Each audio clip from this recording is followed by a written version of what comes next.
پاکستان کا قدیم ترین شہر ملتان گزرے وقت میں ایک سلطنت کا درجہ رکھتا تھا۔ اس کے وسیع و عریض رقبے کی حدود لاہور کے قریب تک پھیلی ہوئی تھی۔ ساہیوال، پاک پتن، اکاڑا، میاں چنو، خانیوال، لودھرا، مظفر گڑھ اور بھکڑ اس کے علاقوں میں شامل تھے، لیکن بے رحم وقت نے اسے علاقے در علاقہ تقسیم کر دیا۔ ملتان کے محل وقوع کی بات کی جائے تو اس کے مشرق میں وہاڑی، جنوب مشرق میں لودھرا، شمال میں خانیوال، جنوب میں بہاولپور اور مغرب میں دریائے چناب کے پار مظفر گڑھ واقع ہے۔ ملتان 1020 کلومیٹر پر پھیلا ہوا ہے، جس کی آبادی 19,72,840 نفس پر مشتمل ہے۔ ملتان کی زمین اپنی زرخیزی اور پیداواری صلاحیتوں میں مثال ہے۔ اس کی اہم فصلوں میں گنا، چاول، کپاس اور گندم شامل ہیں۔ آموں کے بڑے بڑے اور نایاب اقسام کے باغات موجود ہیں۔ یہاں کے آم نہ صرف پاکستان بھر میں بلکہ دنیا میں مشہور ہیں۔ ملتان میں سرائیکی، اردو اور پنجابی زبانیں بولی جاتی ہیں۔ یہاں کافی تعداد میں اولیاء، صوفیاء کرام اور بزرگان دین کے مزارات ہیں۔ مشہور مزارات میں حضرت شاہ شمس تبریز رحمۃ اللہ علیہ، حضرت بہاول حسن رحمۃ اللہ علیہ، حضرت بہاؤالدین ذکریہ ملتانی رحمۃ اللہ علیہ، حضرت شاہ رکن عالم رحمۃ اللہ علیہ، حضرت موسیٰ پاک شہید رحمۃ اللہ علیہ اور حضرت حافظ محمد جمال رحمۃ اللہ علیہ کے ساتھ ساتھ اور بھی بہت سے اولیاء اور صوفیاء اور بزرگان دین کے مزارات یہاں موجود ہیں۔ دنیا کی قدیم ترین تہذیبیں دریاؤں کی وادی میں پیدا ہوئیں اور وہیں پروان چڑھی۔ نہر دجلہ، فرات اور سندھ تہذیبیں دریاؤں کی تہذیبیں ہیں۔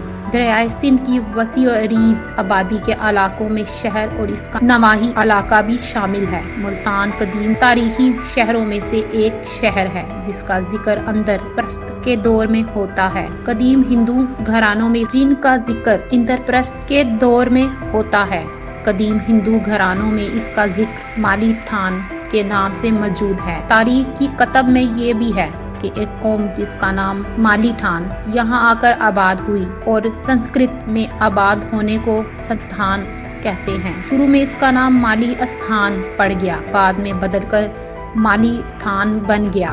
وقت کے ساتھ ساتھ مالی تھان پھر ملتان اور اب یہ ملتان بن گیا۔ بہت سے قدیمی شہر آباد ہوئے، یہاں حالات زمانہ کا شکار ہو کر مٹ گئے، لیکن شہر ملتان پہلے بھی زندہ تھا، آج بھی زندہ ہے۔ ملتان کو صفائے ہستی سے ختم کرنے والے سینکڑوں حملہ آور خود نیست و نابود ہو گئے، لیکن آج ان کا نام لیوا بھی نہیں، لیکن ملتان آج بھی اپنے پورے تقدس کے ساتھ زندہ ہے۔ ملتان پاکستان کے صوبہ پنجاب کا ایک اہم شہر ہے۔ یہ دریائے چناب کے کنارے آباد ہے۔ آبادی کے لحاظ سے یہ پاکستان کا 5واں بڑا شہر ہے۔ ضلع ملتان تحصیل ملتان کا صدر مقام بھی ہے۔ تحصیلوں میں تحصیل صدر، تحصیل شجاع آباد، تحصیل جلال پور پیراں شامل ہے۔ اس کی ثقافت کے بارے میں کہا جاتا ہے کہ یہ 5000 سال پرانی ہے۔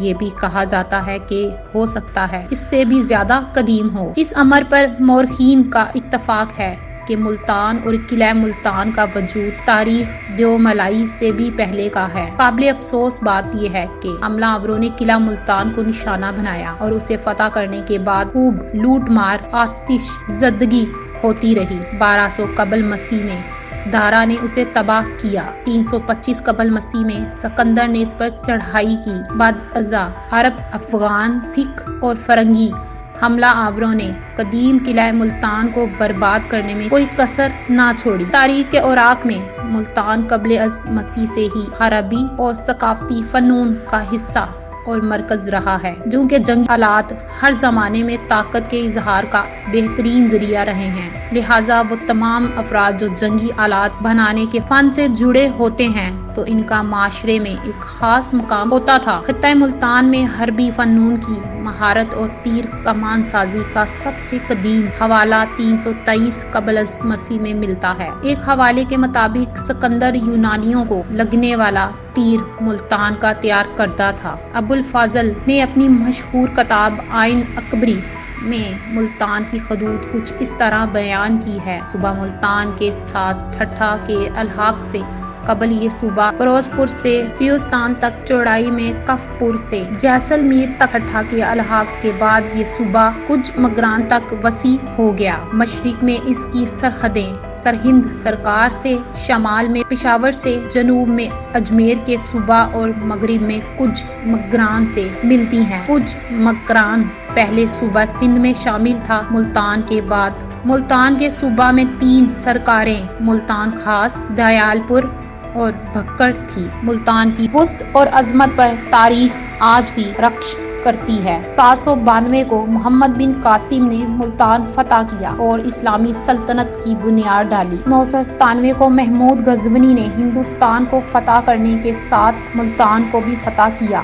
1175 میں سلطان شہاب الدین محمد غوری نے خسرو ملک کو شکست دے کر ملتان پر قبضہ کر لیا۔ سلطان شہاب الدین محمد غوری کے بعد بے شمار خاندانوں نے اسے پایا تخت بنائے رکھا، جن میں خاندان غلامان، خاندان خلیجی، غوثی الدین، تغلق خاندان، سادات خاندان لودھی، پھر مغلیہ سلاطین کے حکمرانوں تک ملتان مسلم سلطنت کا حصہ رہا۔